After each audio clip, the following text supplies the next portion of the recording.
Well, it looks like we are live on Facebook again. Hi to everyone who happens to be tuning in and watching.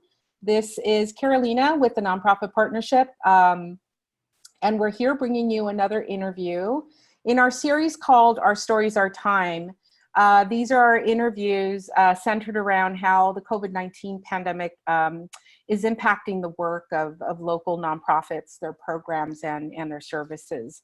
And let me just say again that we fully understand that keeping connected to one another during these times really matters. And so we like to use our social media to really highlight stories that are of nonprofit organizations and what they're doing right now, and use that and highlight that on our page. And it's also just a great getting to know you, right? Getting to know more about local leaders. And I have to say, we're always excited to have local executive directors and nonprofit leaders on these calls. And today I'm particularly excited and very grateful for Reena's time, because Reena is also a new executive director at CCEJ. So without further ado, I'd like to welcome you, Reena, to today's interview. Reena Hajat-Carroll, calling us today from California Conference for Equality and Justice, CCEJ. Welcome, Reena. Thank you. Thank you for having me. Absolutely. We're thrilled that you can jump on a call with us today. So tell us more about CCEJ. Yeah, CCEJ, as many people know, have been in the Long Beach community for a number of years. We're almost, I think, at our 50th anniversary coming up soon. And we have been doing incredible life-changing work around anti-bias and restorative justice. It is really an amazing, amazing organization. Absolutely, and we also know that you are actively doing training, programming in schools as well, engaging young people, engaging other nonprofits, not just in Long Beach, but outside of the South Bay as well. So you have quite a healthy cohort of, you have a network of nonprofit partners and other partners, I think, in the private sector as well. Yeah, that's right. Our school services go everywhere from Long Beach to Coachella Valley and in between. And so we're really excited to be able to spread our work so far in the LA area. And like you said, we work with other nonprofits, colleges and universities, businesses to do the really important work of anti-bias and, as I said, restorative justice. Absolutely. And, I'm really interested in having you talk a little bit more about how you've really moved your programming and your work to online platforms, because that's always an interesting story to hear, how nonprofits make that switch. But I think, first of all, I'd really like for us to maybe get to know a little bit more about you. You're new to CCEJ, and you've been on board now for, is it 8 weeks, 6 weeks now? Yeah, 6 weeks. 6 weeks. Wow. What a time to onboard. Yeah, it's been an interesting and very unusual start. I would not recommend it for any new employee or executive director. I started on March 9th. I was in the office for 5 days with the staff. It was wonderful. We shared meals together, we had coffee, we laughed, we were sitting at desks. It was really nice. And then that Friday afternoon, we decided to close the office. And so we've been working remotely ever since. Yeah. Well, tell us more about you, Reena. Tell us a little bit more about your background and what brought you to CCEJ. Sure, I'd be happy to.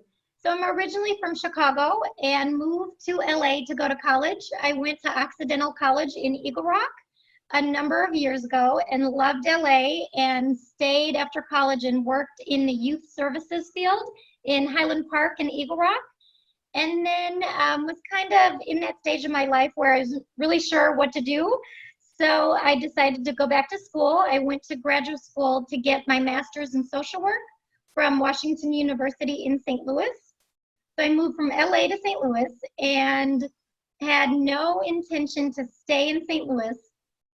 But I did end up staying there for 15 years And my work there really started in the interfaith space. I worked with a number of different religious communities to foster peace and understanding. And that evolved into me becoming the executive director of an organization called Diversity Awareness Partnership, which is very similar to CCEJ. And I loved that work. Social justice work is my passion. It's why I wake up in the morning. So coming to CCEJ has been an incredible fit. And I've been, as I said, here 6 weeks, and I've been in LA for the last 3 years. Great. And so, I mean, it's always interesting to get to know a little bit more about people's backgrounds and what brings them, you know, to the position that they have now. But what a trajectory of yours. I mean, you've been in a position where you can marry your social work background with social justice, and also kind of with that added layer of interfaith work as well, and interfaith communities. What has that been like for you? You know, it's really come very naturally for me because of my upbringing. So as I said, I'm from Chicago. My parents are from 2 different countries, 2 different actually continents. My dad is from Southeast Africa and my mom is from India. They're 2 different religions. And they migrated to this country in 1970. So my whole upbringing was about diversity. It was about seeing different people, different cultures, experiencing different languages, different foods. All of that was kind of part of who I was growing up. And then I think every experience after that, from my high school friends to college friends to friends now, has really just demonstrated the diversity that is so important to me. And it's been just a lifelong journey of learning about people who are different. Yeah. And I think doing this work in a place like the Midwest, and in many ways, I relate to your story as well, you know, where I spent quite a bit of time in the Midwest myself, and staying a little longer than I anticipated staying, and then coming back to Southern California. But in what ways has that Midwest experience maybe shaped some of your outlook and what you really want to do and accomplish in CCEJ? Sure. You know, St. Louis and the Midwest, they are different than the coast, of course, but St. Louis is where I met my husband. I had my kids, so I have a very close connection to the region. But it's also where I got tremendous opportunity to learn firsthand about inequity and justice and how to fight for it, because I was there leading many efforts in the community when Michael Brown and Ferguson happened. And that work sticks with you because it is so ingrained. It was almost every weekend of protesting, of speaking, of bringing the community together during a really difficult time. So those lessons can transfer to any community and any injustice. So what's in store for the next, year or 2 years at CCJ as far as how it's going to continue to lead, and in this area of social justice? Yeah, sure. Thank you for the question. I think what we're seeing now is just going to happen even more. So we're experiencing, because of COVID, the anti-Asian racist sentiments. We're going to, I believe, see more classism. With that comes more sexism, more homophobia. All of the things and the issues that divide us are going to be exacerbated as we continue to see the effects of COVID. And so our role in all of that is to really help facilitate the discussion and the learning and try to mitigate the harm as much as we can to individuals and to communities. And, what a great point there, Reena. We are seeing a lot of that happen, right? And there's a lot of conversation too, and not just among nonprofit organizations, but other stakeholders, other sectors, of how really the deep entrenched inequalities in our society, how they're just rising and becoming a lot more apparent right now. I know that I recently saw a New York Times article about how many Southeast Asian, African countries are saying, if the pandemic doesn't kill us, actually hunger will. And that is such a strong statement about what access to resources and inequality, and how inequality is actually so entrenched in systems in a lot of our societies, what that looks like. So if anything, this seems to be making it rise to the forefront even more so. Yeah, I couldn't agree more. And I wish I had that New York Times article to quote, but I don't, but I'm sure some folks have been seeing that.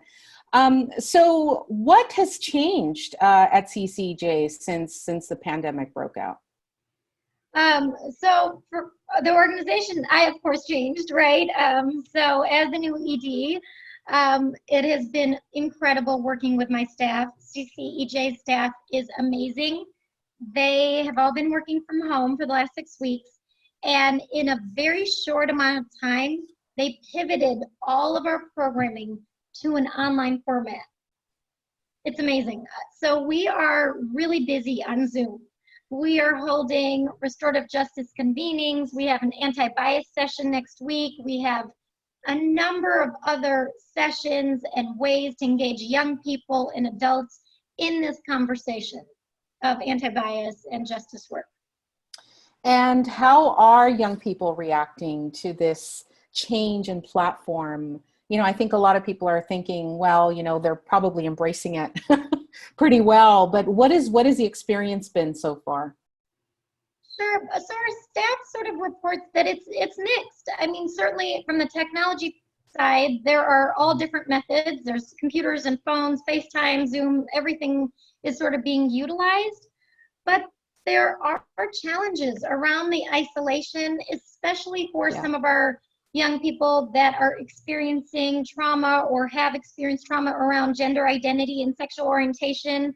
So if you're a young person and school is kind of your safe space to be who and what you are, and now you can't do that, and you have to be at home with family members or others that don't really understand who your authentic self is, that creates a really big challenge internally and externally. So we are working with our young people as best as we can remotely to try to be there for them, to listen, to hear, and to serve them as we can.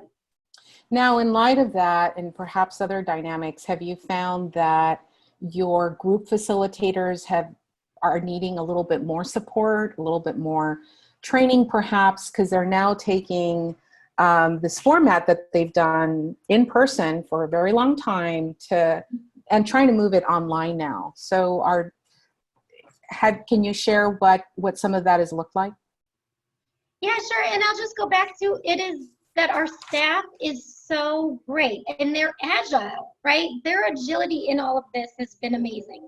So yes, this is an adjustment for all of us to work from our kitchen tables and our bedrooms, right? It's not easy for anyone, but what they have done is the webinars and the finding resources. Some of our staff is sent around really great facilitation techniques so that everyone can learn together. So the sense of community that we talk about in the community is really happening internally for us. And I could not be more grateful for the staff that we have that have been self-teaching in some ways around how to adjust to this very, very new space. Right, and perhaps use platforms that they haven't used before, right, to engage as well. So is CCJ still training new facilitators during this time? Are you still making the invitation to train new folks? We are actually, yep, we have a facilitator training coming up, and our website lists all of the trainings, the dates, the times. So cacej.org has everything on there. But we are still needing people. The issues are not going away because of COVID. They're, as we've said, are probably going to be even deeper and broader in scope. And so we still need people to do this really important work. Yes. Now, Reena, in the past too, and currently I'm certain, you have also worked with the private sector, with businesses in doing a lot of this training and convening and facilitating these conversations. Has that continued during these last several weeks? We've certainly been checking in with our corporate sponsors and all of our donors, just at this point, though, it's really about how are you? Are you okay? Do you need anything, right? I mean, because we're all sort of in this survival mode. So I don't really have any answers on how our relationships are changing or what's going to happen, other than we did have to cancel our big spring fundraiser, our humanitarian awards dinner. So we had honorees, and we will honor them still, just next year. Okay, good. But more to come on that front. And soon. And let me just say right now that we are getting comments coming through Facebook page, a lot of greetings, particularly from the team over at CCEJ. So everyone who's watching, thank you so much. Clearly, Reena is a fabulous, fabulous addition to this wonderful team that works so hard year round to do the work that has to be done, right? And to also embrace others and invite others to come in and join. And that seems to be such a strong hallmark that CCJ has always had. Very collaborative, very embracing of other organizations, always looking for partners. And tell us during this time, Reena, what have your collaborations or partnerships looked like? Have you been able to work with new organizations? Has some of this collaboration changed? Yeah, it's a little unknown still. I just had a partnership call this morning around a program we did last year, Walk in Love. And so we talked about, are we going to do it again? And unfortunately, it was a great conversation, but we don't know. We don't know when or what. So, for all of us, this is just about being flexible. It's flexing these muscles that we've never really used or haven't used a lot of. Yeah. And trying to figure out how can we readjust and still have the impact that we've always had. Yeah, absolutely. And so I think what we've been hearing too from a lot of organizations, to your point about flexing muscles and adapting, it has also been about, kind of trying to reimagine and re-envision what working with other organizations that maybe you've never worked with before, what that could look like. Do you have any words of advice or words of wisdom as to how nonprofit leaders can, kind of start to change a little bit of that mental model? Yeah, I think the biggest and most important takeaway from all of this for any leader is to listen to your people, listen to your staff, right? It is about our values, and are we showing up at work every day, as hard as this is on a lot of different levels, with our values of compassion and kindness and understanding and inclusion is so important externally for us, but internally. I just told a staff member right before we talked that my plan is to call all of our staff individually to ask them, how do they feel about coming back to work in the middle of May?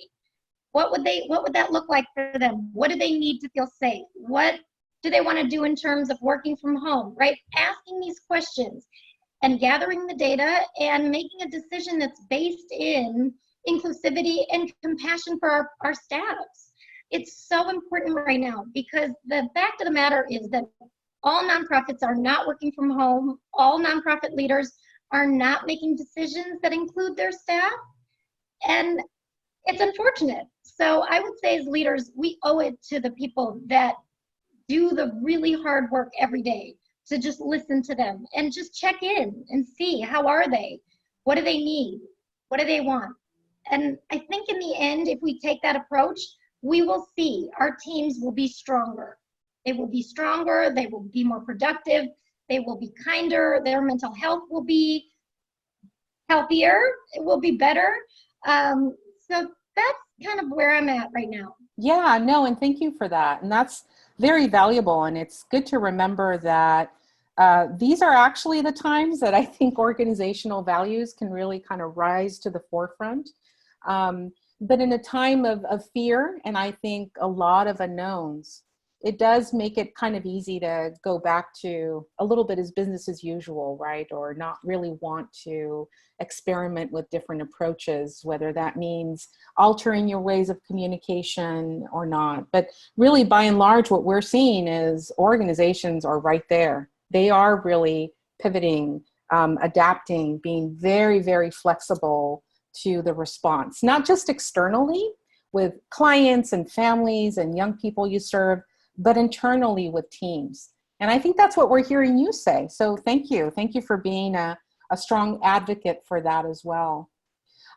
So Reena, as somebody who's been working in the field of social justice for quite a while now, what do you think might happen in the next, 9 months to a year, 18 months out, as far as what the social movements in our country might look like as a result of post COVID-19? What are some of your ideas or things that you think we might see in the next couple of years or so? Yeah, I think for me right now, the way I would answer that is by saying I think there is going to be much more focus on health disparities. I think we've always talked about them. We've always known that they've existed. But now, I think more than ever, when we see data coming in related to infrastructure, related to who is suffering from COVID, what those numbers are like, I think we're going to see more in that space around inequity and hopefully try to figure out what are the solutions. Yes, and I think we too have been hearing a little bit more about how there may be more of a coalescing of different kinds of coalitions that come together, organizations that maybe have not worked with each other before, and trying to really ask that question. What should a new normal look like now at this point? Also, a lot of conversation connected to the point you're making with how even systems for local economies have to change as well, right? Just to make sure that families are connected to the right resources as well, so. Yeah, agreed. I mean, I think there is a really kind of interesting collaborative spirit that will come from all of this around how do we, especially in the nonprofit sector, work harder and maybe even stronger together to address these inequities. And maybe it's just being thought partners, but maybe it is more technical pieces. Like maybe we do share more office space. Maybe instead of having 30 different copy machines in a 1 mile radius, maybe we all do come together and pool resources, because budget implications are very real right now. And so I think that type of creative thinking will be a product of all of this. And thank you for bringing that up, because I think that highlights the need to really support and let the mission drive the work, which I know has already been, I think, a topic among different types of circles, among funders as well, ensuring, that they are also supporting the more mission-driven work. So that is an interesting point you bring up, that collaboration could look a little different. It's not just about coming together with programming, but also how you support some of that back office work that still needs to happen, right? And that infrastructure. So yes, I think you're right. That could be yet another one of these unintended consequences. So Reena, how is the CCEJ staff, how are they doing self-care? That's a great question. There's not one answer. I think like any other staff, people are at different points, ups and downs. One of the things that's really nice though is we've continued our staff meetings. We check in with each other pretty regularly, whether it's in our different teams or cross team.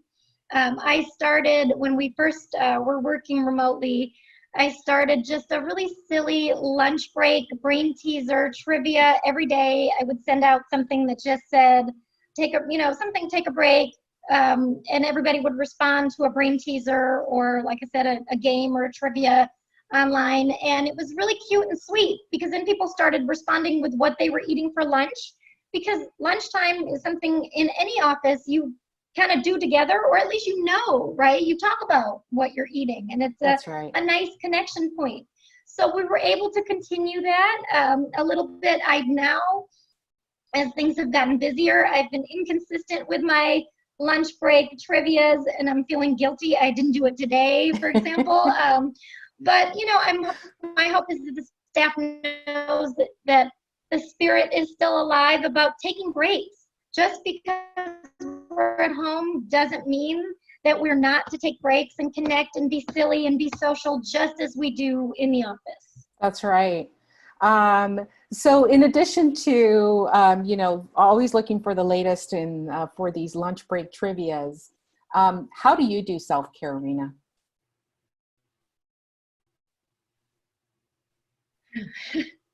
It's a good question. So I have started doing something a little bit unique and something I've not done before.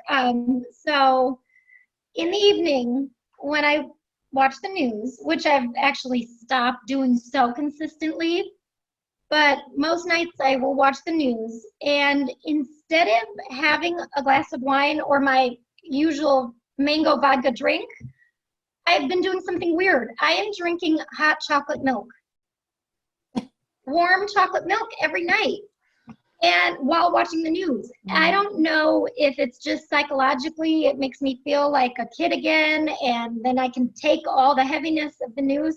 I don't know, but it is a strange self-care thing that I have realized that I actually look forward to every night. But other than that, lots of outdoor time, and just really being aware and in tune to when I need to take a break from the news, when I need to just go outside and be by myself. You know, and as strange as it sounds, and I appreciate your anecdote of chocolate milk, there's a lot of data out there that does actually say it can be quite soothing. Ooh, okay. Plus quite tasty too. I think I might start trying that. So Reena, as we're coming to the close of our interview, what are some things that you would like other nonprofit leaders to know in the space? And we actually covered quite a few during the course of our conversation today, but what are some other things that you really would like to part with? Some ideas or input or feedback? Yeah, thank you for the question. I think the biggest thing for other nonprofits is how can we help? How can we support you? And just know that I am new in the space, but I am open to exploring conversations. In the nonprofit field, we are here to serve one another. And I mean that, and I am hopeful that we can do that, whether it's by putting our heads together on programming, whether it's us coming in and doing some of our restorative justice work with your teams that may need it. We are open, we're here, and we want to help. And so I think it's just about just igniting dialogue and staying in conversation with people.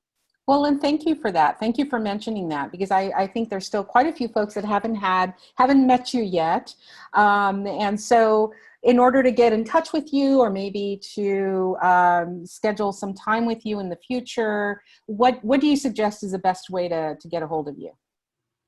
Yeah, just email me directly, rhcarroll@cacej.org. Perfect. Glad I learned my email address in 6 weeks. That I know. And we're going to actually try and put that into the comments box. And let me just say that outside of viewing this video on Facebook Live today, we're also going to upload it onto our YouTube as well. So for anyone watching there, again, you can get a hold of Reena that way. And I know that the CCEJ team is very well networked. So I think by way of the team as well, you know, some invitations to maybe connect with you might be coming. So Reena, thank you so much for your time today. Not just because we got a chance to kind of glimpse at what CCEJ is working on right now, how you're working together, how you're also making sense of what's happening, and looking out beyond current times and into the future. But we also got to know more about you, more about Reena. And Reena, welcome. We're so glad to have you here in our region. Welcome back home. And thank you. Look forward to connecting with you in person soon. Thank you. Thank you for the opportunity and the questions. I really appreciate it. It has been a really great half hour with you. Great. And it's already gone. Can you believe that? That's so fast. Bye, everybody. We'll see you next time, hopefully next week. Thank you.